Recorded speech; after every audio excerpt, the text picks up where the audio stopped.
अस्सलाम वालेकुम। क्रिकेट हंगामा में नसीम राजपूत बीटीवी के तमाम नाजरीन से मुखातिब है। जिस वक्त वर्ल्ड टी20 के लिए टीम का अनाउंस हुआ था तो उस वक्त से ही पाकिस्तान के मिडिल ऑर्डर बैटिंग पे सवालात उठना शुरू हो गए थे, लेकिन जब उसी मिडिल ऑर्डर बैटिंग की परफॉर्मेंस नेशनल टी20 कप में देखी गई तो फिर उस जोर में शिद्दत आती चली गई, उस शोर में मजीद एक शिद्दत पाई गई और अब वो शिद्दत तकरीबन तमाम ही मीडिया पर दिखाई दे रही है, तमाम जगहों पर दिखाई दे रही है। यही वजह है कि पाकिस्तान क्रिकेट बोर्ड के चेयरमैन रमीज राजा जहां रावलपिंडी में बनने वाली पिचेस पर ज्यादा खुश दिखाई नहीं दे रहे, वहां टीम सिलेक्शन पर और खास तौर पे अब वो ये अंदिया भी देते हुए दिखाई दे रहे हैं कि 10 अक्टूबर चूंकि डेडलाइन है तो उस वक्त तक टीम में तब्दीली की जा सकती है। तो यही बात तो काफी अरसे से कह रहे थे कि मिडिल ऑर्डर बैटिंग में इतना इस्तेकाम दिखाई नहीं दे रहा जो वर्ल्ड टी20 जैसे बड़े और प्रेशर वाले मुकाबले में मुकाबला कर सके। दूसरी जानिब रावलपिंडी की पिचेस पे चेयरमैन पीसीबी क्रिटिसाइज करते हुए दिखाई दिए। रावलपिंडी की पिचेस खास तौर पर बनाई गई थी न्यूजीलैंड के खिलाफ ओडीआई सीरीज के लिए और क्यूरेटर ने सारी तैयारी इसी सिलसिले में की थी कि अचानक रातों रात टूर्नामेंट रावलपिंडी ले जाना पड़ा और उसके बाद सूरत हाल ये थी कि पिचेस शायद उस स्टैंडर्ड की नहीं थी। पिचेस पे जो माइक लगे हुए उसमें खिलाड़ी बात करते हुए दिखाई दिए और वो भी मीडिया में गुफ्तगू सुनी गई और रमीज राजा का बिल्कुल शिकवा अपनी जगह पर है, लेकिन क्या इतना टाइम मौजूद था? मेरे साथ एक ऐसी शख्सियत गुफ्तगू के लिए थोड़ी देर में मौजूद होंगी कि जो इससे बेहतर शायद कोई तबसरा ना कर सके, क्योंकि पाकिस्तान की डोमेस्टिक क्रिकेट को जितना उन्होंने देखा है, जितना उन्होंने जांचा है, उतना किसी ने नहीं जांचा। और तीसरी और इम्पोर्टेंट चीज जो आज अपने शो में डिस्कस करेंगे वो ये कि मैथ्यू हैडन वर्ल्ड टी20 के लिए पाकिस्तान के हेड कोच जब पाकिस्तान टीम दुबई पहुंच जाएगी तो आईपीएल में जहां वो कमेंट्री कर रहे हैं वहीं से पाकिस्तान टीम को ज्वाइन करेंगे, तो उनके पास कौन सा ऐसा अलादीन का चिराग है कि पाकिस्तानी खिलाड़ियों के दिमाग पर रगड़ेंगे और उसके बाद खिलाड़ियों का माइंड सेट चेंज हो जाएगा और वो फिर मैथ्यू हैडन और एडम गिलक्रिस्ट बन जाएंगे। बात करेंगे इन तमाम इश्यूज पर। हमारे साथ गुफ्तगू के लिए मौजूद है पाकिस्तान के फॉर्मर टेस्ट क्रिकेटर, अपने वक्त के जबरदस्त middle order batsman, fielder world class, जो आज फील्डिंग को हम तरस रहे होते हैं, इनके पास से गेंद नहीं निकलती थी। इसके साथ साथ cricket analyst, commentator, Pakistan cricket team, Pakistan cricket board में तकरीबन तमाम ही बड़ी जिम्मेदारियां अंजाम देने वाले हारून रशीद साहब शो का हिस्सा है। अस्सलाम वालेकुम हारून भाई। वालेकुम अस्सलाम, अस्सलाम वालेकुम नाज़रीन। हारून भाई सबसे ज्यादा मिडिल ऑर्डर बैटिंग पे शोर आपने मचाया था और अब ये शोर पूरे मुल्क में खैबर से लेकर चमन तक है। हारून भाई नहीं, देखो नसीम, इसमें सबसे दो तीन चीज़ें आप लोगों को समझने की ज़रूरत है और नाज़रीन को भी समझने की ज़रूरत है कि हम शोर नहीं मचा रहे थे, हम एनालाइज कर रहे थे। हम और आप मिलकर एनालाइज कर रहे थे कि पाकिस्तान की बैटिंग ऑर्डर में प्रॉब्लम्स कहाँ कहाँ हैं और आपको सबको नज़र आ रहा था कि प्रॉब्लम जो है वो मिडिल ऑर्डर बैटिंग में है। और हम ये भी कह रहे थे कि ऐसा ना हो कि वर्ल्ड कप से पहले आपको अपने सारे प्लान चेंज करने पड़ जाएं और प्रॉब्ली ये वही होने जा रहा है जो आप अभी हालात देख रहे हैं, जिसमें भी आपने रमीज राजा का जिक्र किया, जिसमें आपने टीम की सिलेक्शन का जिक्र किया, जिसमें आपने उन परफॉर्मेंसेस का जिक्र किया जो इस वक्त जो है नेशनल टी20 में हो रही है उन खिलाड़ियों की जो पाकिस्तान के वर्ल्ड कप के स्क्वाड का हिस्सा है। तो ये तो डेफिनेटली जी हारून भाई आपको सुन रहे हैं, वो मिडिल ऑर्डर में श्योर है कि जो वो खेलेगा। हफीज अभी तक कोई मैच नहीं खेले हैं। तमाम के तमाम मिडिल ऑर्डर बैट्समैन जो है उनकी फॉर्म जो है वो इतनी अच्छी नहीं है। अगर आप रिजवान को और बाबर आजम को थोड़ी देर के लिए साइड पर कर दे तो आपके पास कोई ऐसा बैट्समैन नजर नहीं आता जिसके ऊपर आपको एतमाद हो गया जाएगा और रन्स करेगा। नंबर वन ये। नंबर दूसरी चीज जो आपने बहुत जो लोगों को भी अभी समझने की जरूरत है वो ये है कि सिवाय पाकिस्तान के दुनिया भर के तमाम वो खिलाड़ी जो अपने अपनी मुल्क के लिए वर्ल्ड कप टी20 में हिस्सा लेंगे जो कि यूएई में खेला जा रहा है और आईपीएल का पूरा टूर्नामेंट यूएई में हो रहा है, जो एडवांटेज उनको मिलेगा प्रैक्टिस करके उन पिचेस के ऊपर, पाकिस्तानी खिलाड़ी उससे महरूम रह जाएंगे। आपने पिंडी की पिच की जिक्र किया। पिंडी में ऑब्वियसली देखें, जब भी सीजन शुरू होने से पहले अर्ली स्टेजेस के ऊपर आपकी पिचेस इतनी अच्छी नहीं होती। जो मर्जी आप उसके ऊपर कर लें, अर्ली स्टेजेस में, अर्ली सीजन में आपके पिचेस थोड़ा सा टाइम लेती है सेटल डाउन होने में। पाकिस्तान की क्योंकि ये नेशनल टी20 वहाँ नहीं होना था, एकदम से वहाँ करवाया गया, तो इसलिए वो सेटलिंग पीरियड जो है वो नहीं मिल सका। और वन डे या टी20 के लिए जब पिचेस बनती हैं तो बहुत फ्लैट होती हैं और उसके ऊपर रन्स बड़े अच्छे तरीके से बनते हैं, स्ट्रोक मेकिंग भी होती है। तो ये वो चीजें आपको पिंडी में नजर नहीं है। अगेन ये जो सेकंड लेग जो है वो कदाफी स्टेडियम लाहौर में जा रही है। लाहौर में अगेन आपकी पिचेस जो मर्जी आप जितना अच्छा बना लें, लेकिन अर्ली स्टेजेस होंगी वो भी सीजन के। अभी तक वहाँ मैचेस अगर पिछले सीजन से हटा दें तकरीबन 6 से 8 महीने अगर वहाँ क्रिकेट नहीं हुई, तो अर्ली स्टेजेस में थोड़ा सा तो पिच जो है वो मदद देगी ना बॉलर्स को। ये हो सकता है कि लाहौर में आपको ड्यू फैक्टर ज्यादा मिले, जो कि हो सकता है उसको उस फैक्टर को जीरो कर दे, जो कि एडवांटेज वाला होता है जब 7 बजे मैच शुरू होगा। सो मेरे अपने नज़दीक बहुत सारी ऐसी चीज़ें हैं जिसकी वजह से पाकिस्तान का जो थिंक टैंक है, इंक्लूडिंग रमीज राजा, अब वो ये सोचने में मजबूर हो गए हैं कि हमको रीथिंक करनी पड़ेगी स्ट्रैटेजी, और देखना पड़ेगा कि वर्ल्ड कप में कौन से प्लेयर जो इन फॉर्म है या उनको चेंज किया जा सकता है, या जो अभी तक फॉर्म में नहीं आए हैं वो सेकंड लेग में क्या भरपूर अंदाज में फॉर्म में वापस आते हैं या नहीं आते। और भी सेकंड लेग भी देख लेना चाहिए। अभी अगर 10 अक्टूबर का आपके पास टाइम मौजूद है तो आपके वो तमाम ही स्टार्स, अब शोएब मलिक भी आ गए कि जिनके बारे में कहा जा रहा था उनको मिडिल ऑर्डर बैटिंग में होना चाहिए। सरफराज ने भी एक मैच अभी फिनिश किया जिस खूबसूरती के साथ। तो जो हम बात कर रहे थे कि मिडिल ऑर्डर में एक्सपीरियंस कहीं ना कहीं नीचे दरकार है, जो हमें दिखाई नहीं दे रहा। इसी तरह टॉप ऑर्डर के लिए भी आप और मैं कई मरतबा ये बात करके रह गए कि जिनकी जगह है उनको वहां खेलना चाहिए, जो इस माइंड सेट में। अभी मैं रमीज राजा साहब का एक इंटरव्यू सुन रहा था जिसमें उन्होंने ये बात कही कि एकदम से 360 डिग्री पे नहीं मोड़ सकते, हमें आहिस्ता आहिस्ता मोल्ड करना पड़ेगा अपने प्लेयर्स को। तो फखर की बात कर लूं, शर्जील की बात कर लूं, वो तो खेलते ही 360 पर है, उन्हें कौन सा मोल्ड करने की जरूरत है। आप हर खिलाड़ी का खेलने का अपना अंदाज है। नहीं, अपना नसीम आई थिंक प्रॉब्ली उसका ये कहने का मकसद, मेरे अपने नज़दीक रमीज का जो कहने का मकसद होगा वो ये होगा कि ऑलरेडी टीम अनाउंस हो गई हुई है कि अगर हम इसमें बहुत ज़्यादा चेंजेस एंड चॉपिंग कर देंगे और बहुत ज़्यादा प्लेयर्स को अगर हम डिस्टर्ब कर देंगे तो उससे आपको बहुत ज़्यादा इफेक्ट पड़ सकता है, मैं इसको मानता हूँ। लेकिन जहाँ पर 2 से 3 पोजीशन पे आपको जो ज़रूरी नज़र आ रहा है, आपको लग रहा है, क्योंकि देखें आप वर्ल्ड कप एक बहुत बड़ा इवेंट है। मैं ये भी नहीं कहता कि आप इनको अगर किसी को रिप्लेस कर देंगे वो जाके आपको वर्ल्ड कप जिता के ले आएंगे, ऐसा नहीं है। लेकिन एटलीस्ट ऑन पेपर आपकी टीम को थोड़ा सा मजबूत तो नजर आना चाहिए ना। जब सामने वाली ऑपोजिशन आपको एनालाइज करे तो उसको ये पता हो कि पाकिस्तान की टीम में कौन कौन से ऐसे प्लेयर्स हैं जिनके ऊपर वर्क करना पड़ेगा मैंने आउट करने के लिए। जैसा कि आपने थोड़ी देर पहले जिक्र किया एक्सपीरियंस का, तो यही तो एक्सपीरियंस है जिससे दूसरी टीमें घबराती हैं। उनको ये पता है कि अगर सरफराज फॉर इंस्टेंस अगर पार्ट होता है टीम का तो ये मैच जिता सकता है। शोएब मलिक अगर पार्ट है टीम का, इररिस्पेक्टिव उसकी फॉर्म है या नहीं है। अब देखें ना, पिछले एक आध मैच में मैं भी देख रहा था कि मुसलसल फेल जा रहे थे मैक्सवेल, उन्होंने एक ही अच्छी इनिंग खेल के अपनी टीम को मैच जिता दिया। तो एक्सपीरियंस इसलिए काम आता है। तो मेरे अपने नज़दीक जहां पर एक दो चेंजेस ज़रूरी हैं वहां पर तो बनती हैं। हम तो ये नहीं कह रहे कि पूरे का पूरा ओवरऑल जो है, या कोई भी ये नहीं चाह रहा कि पूरी की पूरी टीम ही चेंज हो जाए। मेरे अपने नज़दीक जो पाकिस्तान को इस वक्त सोचना चाहिए, और ख़ास तौर पर बाबर आजम को और रिजवान को, कि उनको अपने रोल को समझना चाहिए कि वो कहाँ जाकर ज़्यादा फिट इन होते हैं, एज एन ओपनिंग बैट्समैन या as a middle order batsman. मेरे नज़दीक ज़्यादा चांसेस हैं कि ये दोनों अगर नीचे खेलते हैं तो पाकिस्तान टीम के जीतने के चांसेस ज़्यादा होते हैं। ये दोनों ऐसे प्लेयर्स हैं जो मैच को फिनिश करके आ सकते हैं। अगर इनके साथ कोई ना कोई एक्सपीरियंस खिलाड़ी नीचे मौजूद हो, चाहे वो सरफराज की सूरत में आता है या शोएब मलिक की सूरत में आता है, तो कम से कम आपके ड्रेसिंग रूम में आपके लोग जो देख रहे हैं, व्यूअर्स या जो फैंस हैं, उनको कम से कम ये तो उम्मीद होगी कि यार ये अगर चल गए तो हम मैच जीत सकते हैं। सो दिस इज वेयर के पाकिस्तान को ये सोचना पड़ेगा कि इक्का दुक्का चेंजेस से आपकी पूरी टीम का ओवरऑल बैलेंस जो है वो डिस्टर्ब नहीं होता।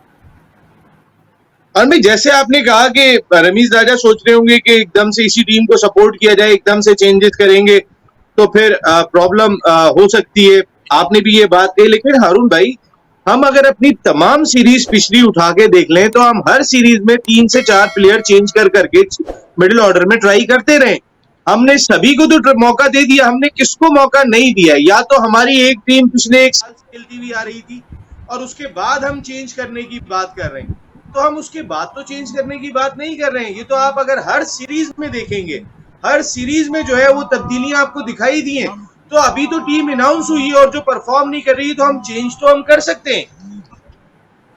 सही कहा नसीम आपने। देखें, आपने जो जो पॉइंट आपने जिक्र किया ना, यही तो हम कह रहे थे कि आपकी जो प्रॉब्लम्स हैं वो आपको नजर आ रही हैं। देखें, आपने जो चीजें चेंज की, आप देखें चेंज क्या किया आपने।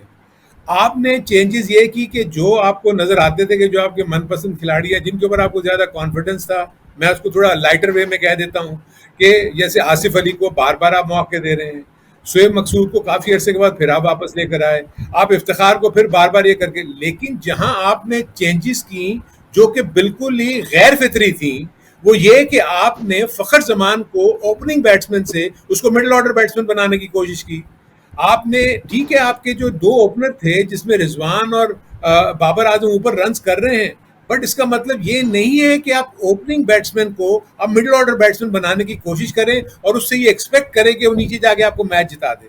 ये वो गलतियां हैं शर्जील, आप मुसलसल उसको उतने नंबर ऑफ इनिंग्स नहीं दे रहे जो आप आसिफ अली को देते हैं, जो आप इफ्तिखार को देते हैं, जो आप शोएब मकसूद को देते हैं, जो आप और दूसरे खिलाड़ियों को देते हैं जिनको आप समझते हैं कि ये आपको डिलीवर करके देंगे। सो मेरे अपने नज़दीक जो गलती जो पिछले जो 6-8 महीनों में या साल में हुई कि अगर आप यही शर्जील को कॉन्फिडेंस दे के, यही फखर जमान को कॉन्फिडेंस दे के 12 से 15 इनिंग्स कहते कि इररिस्पेक्टिव भूल जाए हम, आप फेल होते हैं या रन्स करते हैं, आप कम से कम जाके अब एक प्लेयर को मुझे पता हो कि मुझे आगे मेरी इस इनिंग के फेल होने से मैं टीम से बाहर नहीं होऊंगा, तो वो बिल्कुल डिफरेंट माइंडसेट के साथ खेलेगा। हमारे यहाँ ये होता ही है कि पहले से ही कुल्हाड़ी लटक रही होती है कि आज अगर तुमने रन नहीं किए तो आप टीम से बाहर हो जाओगे। सो ये वो गलतियां थी जो कि टीम के थिंक पिछले एक साल। सो अब जो बात कह रहे हैं मैं उसको मान रहा हूं कि आपको चेंजेस बनती हैं वो जरूर करनी चाहिए। अरुण भाई, मैं आपकी बात ये समझा कि असल तो हमें माइंडसेट चेंज करने के लिए एटलीस्ट खिलाड़ियों को कॉन्फिडेंस देना होगा और हर खिलाड़ी को एक आंख से देखना होगा। जैसे आपने बात कही कि किसी के चांसेस ज्यादा दिखाई दे रहे हैं, किसी के लिए कम दिखाई दे रहे हैं, ऑटोमेटिकली माइंडसेट चेंज हो जाता है। अगर आप शर्जील और फखर को कहते हैं कि आपने करना है जी ये वर्ल्ड T20 मिसाल दे रहा हूँ आपको, या कोई दरमियान में अनफॉर्चुनेटली सीरीज नहीं थी लेकिन उस सीरीज में भी कोई चांस नहीं था कि ये दोनों ही ओपन करते, लेकिन अगर रमीज राजा साहब माइंडसेट चेंज करने की बात कर रहे हैं और मैथ्यू हैटन जैसे बंदे को आप बुला रहे हैं वहां पर, तो मैथ्यू हैटन किसके साथ ज्यादा कंफर्टेबल होंगे, शर्जील और फखर के साथ ओपन जाने में या बाबर और रिजवान के साथ? देखिए, सबसे पहले तो मुझे थोड़ा सा मैथ्यू हेडन के पॉइंट ऑफ व्यू से जो मुझे लग रहा है कि जो उसके लिए चैलेंजिंग होगा कि एक तो उसको बहुत कम वक्त मिलेगा वर्ल्ड कप से पहले कि वो टीम को अंडरस्टैंड कर सके, इंडिविजुअल्स को अंडरस्टैंड कर सके। देखिए, होता ये है कि एज ए कोच जब आप उस ग्रुप के साथ बैठते हैं तो आप जब उनसे बातचीत करते हैं, जब आप उनका सेशन करते हैं, प्रैक्टिस सेशंस करते हैं, नेट सेशंस करते हैं, आप उनसे डिस्कस करते हैं, तब जाके आप एक दूसरे के साथ जो है ना अंडरस्टैंडिंग डेवलप होती है। आप बिल्कुल वर्ल्ड कप से पहले 2 से अरुण भाई वो चैलेंजिंग टास्क है जो कि हेडन के पास होगा। अब हेडन क्या कर रहे होंगे, मैथ्यू जो मैं उनको जिस तरह समझता हूँ वो इस वक्त पाकिस्तान के जो भी स्क्वाड है उसके पिछले एक साल की परफॉर्मेंस का जायजा ले रहे होंगे कि पाकिस्तान के कौन कौन से प्लेयर ने किस किस नंबर पे जाके क्या क्या कुछ किया और कौन सा ओपनर जो मिडिल ऑर्डर में गया, कौन सा मिडिल ऑर्डर वाला ओपन गया, और फिर ये सारी चीजें देख के वो कप्तान से डिस्कस करेंगे। एंड देन अगर उसमें कोई चेंजेस लाना चाहते हैं वो उसके ऊपर फिर उनसे बात करेंगे। अब ये कैप्टन के ऊपर है कि आया वो मैथ्यू की जो बातें हैं या उसको वो मानते हैं या नहीं मानते, कितनी जल्दी वो मानते हैं, ये सारा अब वो देखना होगा। तो उनके पास टाइम बहुत कम है। एक एडवांटेज डेफिनेटली मैथ्यू हेडन का वो ये है कि वो इस वक्त आईपीएल में कमेंट्री कर रहे हैं, वहाँ की पिचेस को बहुत अच्छी तरीके से जान रहे हैं, और मुझे ये फील होता है कि जब वो पूरी चीज़ को देख के उसके बाद जब वो बाबर आजम से बात करेंगे तो कोई ना कोई एक स्ट्रेटेजी वो बनाने में कामयाब हो जाएंगे। और भी इस स्ट्रैटेजी को बनाने के लिए एटलीस्ट वो वहां कमेंट्री कर रहे हैं। आजकल तो जूम के ऊपर या किसी भी वीडियो लिंक के ऊपर आप टीम को बिठा के बात तो करें, आप उस टीम के साथ डिस्कस तो करें, उसका माइंडसेट तो डिस्कस करें। At the same time Matthew Hayden जो है वो पाकिस्तान के कुछ ऐसे नाम के साथ भी जो है वो अपना डिस्कस करें कि पाकिस्तान में क्रिकेटर का अगर माइंडसेट की वो जिस माइंडसेट के साथ मैथ्यू हेडन और एडन गिलक्रिस्ट खेला करते थे उसमें एग्रेशन भी था, उसमें रिलायबिलिटी भी थी। हमारे यहाँ पर अगर रिलायबिलिटी देखते हैं तो फिर वो रिजवान में और बाबर में दिखाई तो देती है, लेकिन वो एग्रेशन दिखाई नहीं देता जो T20 का खासा है, जिसकी रिक्वायरमेंट ज्यादा दिखाई देती है। और भाई मैं एक ब्रेक ले लेता हूँ, ब्रेक के बाद जब वापस आता हूं तो इसी डिस्कशन को यहीं से कंटिन्यू करेंगे कि रिलायबिलिटी तो चले आ जाती है बाबर और रिजवान की वजह से टॉप ऑर्डर में, लेकिन वो एग्रेशन जो दरकार है T20 क्रिकेट में इस वक्त जो मॉडर्न डे क्रिकेट के ओपनर्स हम देख रहे हैं वो है या नहीं है? अरुण भाई से पूछते हैं ब्रेक के बाद।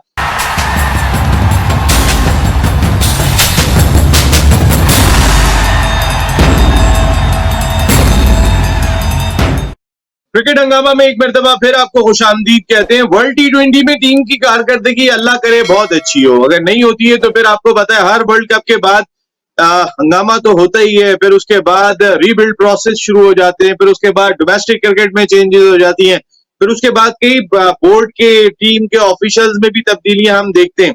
अल्लाह करे ये वर्ल्ड T20 खैर आफियत से गुजर जाए, लेकिन रातों रात कोचेस पैनल में चेंज पाकिस्तान क्रिकेट टीम को क्या फायदा पहुंचाएगा, क्या नुकसान पहुंचाएगा, इसी पर हम बात कर रहे थे। हारून रशीद साहब हमारे साथ गुफ्तगू के लिए मौजूद है।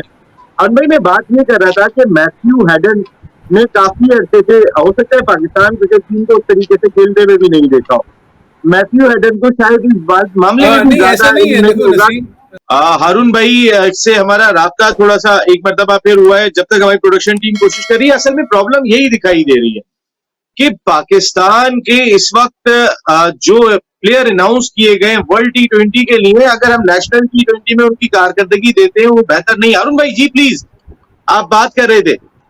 हाँ, हाँ, मैं यही कह रहा था कि आप जो ये बात कर रहे हो ना, यही तो, ये क्यों ये कॉज ऑफ कंसर्न जो अभी जो नजर आ रहे हैं, जो हर कोई इस चीज के मुतालिक बात कर रहा है, उसका रीजन यही है क्योंकि आपका नेशनल T20 एक मौका मिल गया, न्यूजीलैंड नहीं आई तो आपके वो प्लेयर्स जो कि वर्ल्ड कप के स्क्वाड का हिस्सा थे उनको परफॉर्म करने का मौका मिला। अभी तक फर्स्ट लेग में अब देखें तो जो भी ऐसे प्लेयर्स थे उन्होंने कोई बहुत ज्यादा आउटस्टैंडिंग परफॉर्मेंस नहीं दी, एक्सेप्ट फॉर आसिफ अली ने एक मैच में उन्होंने 40 प्लस रन करके अपनी टीम को के लिए एक अच्छा कॉन्ट्रीब्यूशन दिया, वेरेज बाकी प्लेयर्स तो इतना अच्छा परफॉर्म नहीं कर रहे। दूसरी तरफ हम जिनके ऊपर बात कर रहे हैं जैसे शर्जील है या फखर जमान है कि इनको आना चाहिए, शोएब मलिक एक दो मैच मिस करके आए, उन्होंने आते ही एक आध अच्छी इनिंग खेली है 24 रन की, लेकिन आई डोंट थिंक सो वो आखिरी ओवर्स थे उसमें तो उन्होंने हिट मारनी थी। हफीज अभी तक कोई मैच नहीं खेले। बॉलर्स की मैं समझता हूँ कि कारकर्दगी कुछ बेहतर है, जिसमें शादाब खान अभी भी बॉलिंग में थोड़ा स्ट्रगल कर रहे हैं, बैटिंग में भी उन्होंने अभी तो कोई खास कारकर्दगी नहीं दिखाई। तो जब जब ये एतमाद जो है, जब आप में एतमाद की कमी आ जाती है, आपकी परफॉर्मेंस जब डोमेस्टिक लेवल पे नहीं हो रही और एक इतने बड़े मेगा इवेंट के लिए आप जा रहे हैं, तो वहां जाके आपको प्रॉब्लम हो सकती है कि आप एक ऐसे मोड में जा रहे हो जिसमें आपका जहन में फेलियर्स हो। यानी नॉर्मली होता है कि जब आपके जहन में पीछे कामयाबियां लगी हुई हो तो आप बड़े अच्छे कॉन्फिडेंट मोड में जाते हैं। वेयर अगर कामयाबियां ना लगी हुई हो तो आप गिरे हुए होते हैं और आप कहते हैं यार मेरे लिए ये इनिंग इंपॉर्टेंट है, मुझे परफॉर्म करना है, वहां आप बहुत ज्यादा अपने आप को टेंस फील करते हैं। तो मैं ये फील करता हूं कि बास प्लेयर्स जो हैं वो इसको ऑलरेडी इस वक्त टेंस फील कर रहे होंगे कि अगर 10 अक्टूबर तक टीम में से ही ना निकल जाए। सो ये सिचुएशन तो है। इस हालत में जो भी आपने बात की कि इस वक्त तो सिर्फ ये सोचना चाहिए कि वर्ल्ड कप में पाकिस्तान की टीम जाके compete करे। आप तो जीतने की बातों में तो बाद में आए, पहले पाकिस्तान का पहला ही मैच इंडिया से है जो कि बहुत इंपॉर्टेंट मैच है। पाकिस्तान अगर इंडिया से मैच जीत जाता है तो आपका कॉन्फिडेंस लेवल बहुत बढ़ जाएगा, फिर आगे आने वाले जितने टीमें होंगी उनके साथ पाकिस्तान मुकाबला कर लेगा। सो मेरे अपने नज़दीक बड़ा इंपॉर्टेंट है कि पाकिस्तान की जो ये टीम है जब यहाँ से जाए तो वो कम से कम ज़हनी तौर पर किसी दबाव का शिकार ना हो। और भाई ये कोई ब्लेसिंग तो नहीं कह सकते इसको कि ये जो न्यूजीलैंड टीम नहीं आई और आपको अपने खिलाड़ियों को जांचने का मौका मिल गया, 10 मैच मिल गए हर खिलाड़ी को और उसके बाद परफॉर्मेंस देखने का मौका मिल रहा है, तो वरना तो बहुत सारे ऐसे नाम जिनकी मैं और आप बात कर रहे थे वो तो टीम में दिखाई नहीं दे रहे थे। तो कभी कभी कोई चीज अल्लाह ताला की तरफ से हो जाती है कि कीवीज ने तो परवाज बढ़ी थी लेकिन शाहीनों को अपनी परवाज बेहतर करने में मदद मिल सकती है। ये बिल्कुल, क्यों नहीं। देखें, अगर आप देखें तो बहुत बड़ा फैक्टर होता है आपकी किस्मत का, आपके लक का। अगर आप ओवरऑल उठा के देखें तो पाकिस्तान की जितनी भी आप कामयाबियां देखेंगे, चाहे वो 92 का वर्ल्ड कप हो या कोई और जितनी भी बड़े बिग इवेंट्स हो, सो उसमें लक फैक्टर तो रहा है। आप 92 के वर्ल्ड कप में कोई एक्सपेक्ट कर सकता था कि पाकिस्तान की टीम मैच जीत जाएगी? आप तो कहीं से क्वालिफाई नहीं कर रहे थे, लेकिन अल्लाह ताला ने मदद की। यही चीज़ यू नेवर नो। बट मुझे सिर्फ जो सेट ऑफ क्रिकेटर्स नज़र आ रहे हैं ना, जो ये इस वक्त पाकिस्तान को रिप्रेजेंट कर रहे हैं, उनमें मुझे कोई ऐसी वर्ल्ड क्लास क्वालिटी नज़र नहीं आती जिसमें मुझे कॉन्फिडेंस हो कि ये मैं इस पे बैंक कर सकता हूँ, ये मैच जिता देगा, सिवाय बाबर और रिजवान के। और बॉलिंग में टू सम एक्सटेंट अगर आप देखें, शाहिन शाह अफरीदी हैं, हसन अली हैं, बाकियों ने तो कोई बहुत ज्यादा आउटस्टैंडिंग परफॉर्मेंस नहीं दी है जो आपको इस चीज के ऊपर सोचने पर मजबूर करे कि हाँ ये टीम कुछ कर सकती है। ठीक है, हम इमोशनल हैं, हम जज्बाती हैं, हम चाहते हैं कि हमारे हर टीम जब भी जाए तो वो जीत कर ही आए, लेकिन हमें थोड़े से रियल फैक्ट्स भी देखने चाहिए कि पाकिस्तान की टीम का कॉम्बिनेशन क्या है और इसमें पिछले जो ट्रैक रिकॉर्ड है वो क्या है, जो प्लेयर्स खेल रहे हैं उन्होंने कितने मैचेस अपनी टीमों को जिताए हुए हैं पीछे। अगर ऐसा है, एक अच्छे ट्रैक रिकॉर्ड के साथ जा रहे हैं, फिर तो मैं जरूर ये कह सकता हूँ कि हाँ जी ये टीम जीतेगी, लेकिन ऐसा कोई ट्रैक रिकॉर्ड मुझे पीछे नजर नहीं आ रहा। तो इसलिए थोड़ा सा मैं डावाडोल हूं, लेकिन मेरी विशेष हैं कि पाकिस्तान की टीम अच्छा करे, और अगर बहुत अच्छा करती है तो पाकिस्तान की टीम अगर वर्ल्ड कप जीत ले तो इससे बड़ी और कोई बात ही नहीं हो सकती हम सबके लिए। अरुण भाई, वर्नन फैलेंडर बॉलिंग कोच होंगे, इसके साथ साथ हेड कोच मैथ्यू हेडन होंगे। बाकी टीम मैनेजमेंट क्या होगी ये नहीं पता, हमारा बॉलिंग कोच कौन होगा ये नहीं पता, हमारा फील्डिंग कोच कौन होगा ये नहीं पता। अभी तक उस तरीके से अनाउंसमेंट नहीं की गई है पूरी टीम मैनेजमेंट की। तो जो हमारे बॉलिंग को बैटिंग कोच होंगे, अगर आप उनके साथ मिलके मशावरत मैथ्यू हेडन करें और उनको एक जिम्मेदारी इन बाकी मैचेस में सौंपी जाए और बता दिया जाए कि ये होंगे बैटिंग कोच, तो वो जो एक दो चीजों में एक मदद मिलेगी। एक तो लड़कों को भी अंदाजा होगा कि ये हमारे साथ टीम मैनेजमेंट का हिस्सा होंगे। नंबर 2, वो जो एक कोऑर्डिनेशन की कमी दिखाई दे रही है बिटवीन मैथ्यू हेडन, जाहिर है रमीज राजा कितना कोऑर्डिनेट करेंगे, यहाँ पर भी चीजों को संभाल रहे हैं, रोज पीएसएल की मीटिंग हो रही है, तो उस कोऑर्डिनेशन को भी देखे। वो जो बैटिंग कोच हो वर्नन फैलेंडर के साथ, सुनने में आ रहा है वर्नन फैलेंडर तो लाहौर वाले फेज में ज्वाइन कर लेंगे और वो देखेंगे, लेकिन मैथ्यू हेडन हेड कोच नहीं आ रहे हैं यहाँ पर, तो वो कितना इंपॉर्टेंट होगा। कोई एक बैटिंग कोच का तकर्रुर किया जाए और या किसी भी एक जिम्मेदार का तकर्रुर किया जाए। मंसूर राना टीम के मैनेजर होते हैं फॉर इंस्टेंस, मंसूर राना को ये जिम्मेदारी, ये टास्क सौंप दिया जाए। जी अरुण भाई। देखिए, ये जो आपने बात की, मैं अब ये फील करता हूँ कि जैसे अगर फिलेंडर आ रहे हैं तो ये तो बहुत अच्छी चीज़ है, वो पहले आके टीम के साथ जेल हो जाएंगे, वो थोड़ा अपना एक्सपीरियंस शेयर करना शुरू कर देंगे। लेकिन मैं आई डोंट नो, ऐसा होना चाहिए, आई डोंट नो ये हो रहा है या कि नहीं हो रहा।